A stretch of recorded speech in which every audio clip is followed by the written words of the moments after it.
Coach, can you talk about how, since you guys get so many great matchup-based offenses, Coach Golis has said, the decision-making of Hendon Hooker to, obviously you guys are setting some of those up pre-snap, but then for him to identify those and go to the right places when you have those matchups?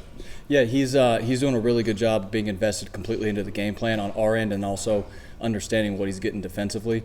So what you're seeing is him, when the stuff that we do set up isn't there, which is him getting us right a lot of the times on the back end of that. So you see him getting to his second and third read. You're seeing him check plays at the line of scrimmage, and then the defense check out, and then he gets to the check off the check. So he's doing a lot of pre-snap operation at a really high level, which is why he's being extremely successful post-snap. Adam, and then Brent. Joey, I know Hendon is like disciplined and under control like 90% of the time, but can you give us some example when he's been agitated or angry or animated, just sometime when he's lost his cool, even in a good way? I haven't seen him lose his cool. He's extremely competitive. So you're going to see him like compete at a really high level. It's fiery, like when you see him score on that option he ran the other day, like he was jacked up going in there, but comes over to the sideline, jumps on the headset, and he's right back down to himself. So he's got the fire, the competitiveness that you want, but it never takes him to the point where it makes him play outside of his game. Joey, he's so many explosive plays, fans just go deep every time. How impressed have you been with Hendon's patience with that decision making? Yeah, it's make it easier to throw or check to the run. Yep. Boxes like, how impressed are you with his patience? It's been great, and we've had the conversation that as you start having success, especially in this style of offense, a lot of guys start to get greedy. And you're not seeing that from him at all. You're seeing him check the ball down. You're seeing him find his tight ends, his backs. You're seeing him get to comebacks, all that type of stuff. When, sometimes it'd be easy just to drop back and try to throw it as far as you can to Jalen. But he's not just launching the ball when he does it. When he's taking his shots downfield, it's calculated. It's made sense to him, and that's why you're seeing the completion percentage down the field at such a high clip, because he's not throwing it for the sake of throwing it. He's throwing it when it makes sense. Wes. Joey, how many things go into getting a quarterback to make decisions as quickly as y'all need a quarterback to do that? I mean, I know it's not the only one. There's guys all over the place that have to on the offense, but how quickly or how much goes into getting the quarterbacks to do what y'all need them to do? It's a lot. It's a primary focus of our off-season training, which is why we do like our QB school in the summer, where it's all defensive recognition through absolute mud pictures, because that's what they see when they snap it. Our guys, they have to process faster than anybody in the country. That's a fact. It is what it is, because we're playing at a high clip, so they got to find muddy pictures and make sense out of them really, really quickly. His off-season preparation, I know I said that last time I was in here, has allowed him to see and dissect defenses extremely quickly, which is why when we're going fast, when it does look like a jumbled mess on the other side of the ball, he's still eye definition, discipline, knows exactly where he's going, which means his feet are in good position, which means he's accurate. So it's the whole system playing together like that. Rob, then Paige. Coach, Georgia, if you look at it, obviously they're leading the SEC in defense, total yards, but they don't make a ton of sacks, and they don't have a force a ton of turnovers. It doesn't seem to go hand in hand. Are they just good enough to play vanilla? You wouldn't call them vanilla by any stretch. They're a really good defense. We all know that. They got guys that can rush the passer. They got blitzers. They got cover guys.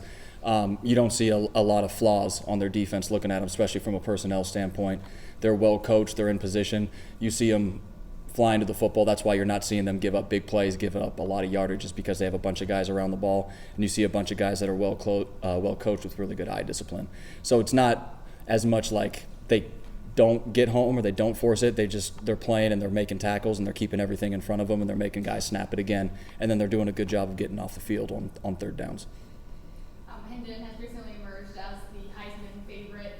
What do you think it is about with the voters or the bettors that they find Hendon to be so special to be maybe that first Tennessee player to get the Heisman? I think with Hendon, with what his numbers are speaking for themselves right now, and he's been in a lot of big games this year, and it doesn't look like any big game has been too big for him. You haven't seen him shy away from the moment. You've seen him step up, and every time we've gone against a ranked team at home or on the road, he stepped up and had one of his best performances of the year. So the level of competition he's playing in this league is I think people respect the fact that he's putting up these kind of numbers against this kind of competition. Patrick, then Ben. Coach, John Carver was in here yesterday and talked about how, from a leadership standpoint, Hendon, when he talks, guys listen, their eyes kind of light up, they follow him. At what point did you, from your vantage point, did you see Yeah, at about like the halfway point last year, you saw him come into his own and start seeing himself as the man, as the guy that was leading this team, as opposed to the guy that was, just he's still trying to figure it out, trying to figure out the best way to do it, how he leads this specific locker room, because it was his first year around all these guys anyways. People forget that with him being a senior and sixth-year guy, that it was his first time around all these guys. So you still got to feel out the locker room and feel out how these guys need to be led and want to be led. So now he's completely taken that and he's ran it to a next level where now he can run it the way he sees fit, because the guys follow him because they know the way he works and the way he prepares and then the way he performs on game day. All that goes together with him being able to take charge of this team. With everything you just described, does that make Hendon the perfect quarterback, perfect player, perfect guy to coach up? I guess how big of a blessing is it to? It's a blessing to have a guy like that. It's our whole quarterback room. I've told the guys that before. It's fun going in there. Like, we have a bunch of good dudes in there that are also really good players, and they pull for each other. They're critical of each other. So going in that room is a blessing every day that I get to be here and coach those guys. Hendon specifically, but all 5 of them in that room. Last question to Vince. Joey, can you speak to that operation of having to go the fastest in the country, but with the coaches, how you guys merge all that together and do what you guys need to do as a coaching staff to make sure it operates all together, you, Coach Golish, Yeah. Coach Heisman? So as we're putting the game plan together throughout the week, it's a lot of it because, like I was saying, of how the quarterback has to process this and how he has to see it, because the quarterback makes it go in this offense. It's always communicated like, is he good with that? So we take it into the meetings, we talk through it. Coach Golish and I and Coach Heupel, we all meet together like, all right, what is Hendon like? What do the quarterbacks see? How do they see it? If they're not comfortable with it, it's gone.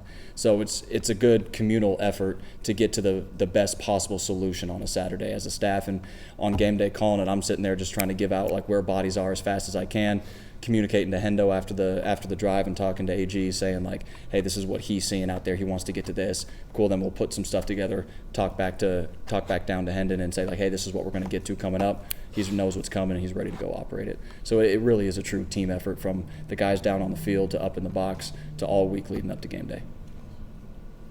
All right, thank you. Thank you.